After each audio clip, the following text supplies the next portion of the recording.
নির্বাচনের পর নবান্নে বৈঠক করে হকার এবং পার্কিং সমস্যার সমাধানের উদ্দেশ্যে মুখ্যমন্ত্রীর করা অবস্থানের পর সবজির দাম নিয়ন্ত্রণে মুখ্যমন্ত্রীর ভূমিকা এবং নীতির ফলে এখন বাজারে সবজির দাম অনেকটাই নিয়ন্ত্রণে। লাভবান ক্রেতা বিক্রেতা সকলেই। ব্যবসায়ীরা জানান, কিছুদিন আগে পটলের দাম ছিল 60 টাকা কেজি। আজকে বাজারে পটল 20 থেকে 40 টাকা কেজি দরে পাওয়া যাচ্ছে।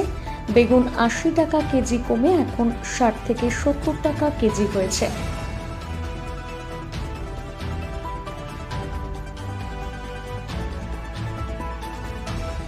$30 টাকা কেজি লাউ, আগে ছিল 50 কেজি। ফুলকপি 10 থেকে 15 টাকা, আগে ছিল 30 টাকা।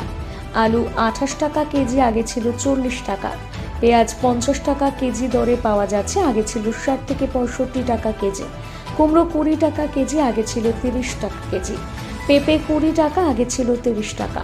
টমেটো পাওয়া যাচ্ছে 40 থেকে 50 টাকা কেজি, আগে ছিল 100 টাকা কেজি। এই বিষয়ে ব্যবসায়ীরা কি জানিয়েছেন শোনাবো। মানে মুদিখানা দোকানের মালপত্রের দাম বেশি বেড়ে গেছে, অনেক জিনিসের দাম বেড়ে গেছে, তেল ডাল এসব জিনিসগুলো যেগুলো আমাদের পক্ষে সম্ভব হচ্ছে না, কিন্তু সেগুলো নিতে হচ্ছে, কি করব। সবজি দাম তো কম বেশি হতেই থাকছে। হ্যাঁ, সবজির দাম কম বেশি হতেই থাকে না, জলের জন্য ওয়েদারের জন্য হতে পারে, কিন্তু মুদিখানার তো দেখুন ওই একভাবেই তো থেকে যাচ্ছে। এরপর যে দাম উঠালে তো কম হচ্ছে না সেই জিনিসের দাম, সেটা তো কম হওয়া আগে দরকার না। হ্যাঁ।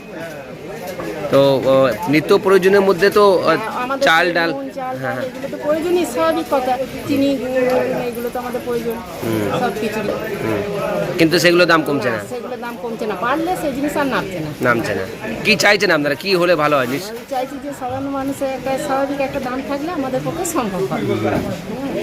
ঠিক আছে, আপনার নাম? আমার নাম জ্যোতিকা কুণ্ডু। ঠিক। একটু চড়াই রয়েছে, হ্যাঁ, কারণ কি আমদানি কম, কিন্তু তুলনামূলক আলু পেঁয়াজের দামটা মোটামুটি ঠিক আছে।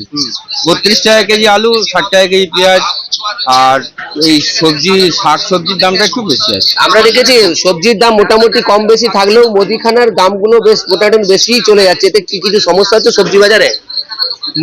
মুদিখানার দোকানের দাম বেশি হলে সাধারণ মানুষের তো একটু কষ্ট হবেই, হ্যাঁ, কারণ কি ধরুন সবজি কিনছে কিন্তু মুদিখানার দোকানে গিয়ে সে আর বাজেটের বাইরে হয়ে যাচ্ছে, হ্যাঁ, সে পারছে না। যেমন তেল ডাল এগুলোর দাম খুবই বেশি হয়ে গেছে। একটু যদি রেঞ্জের মধ্যে থাকতো সাধারণ মানুষের ভালো হতো।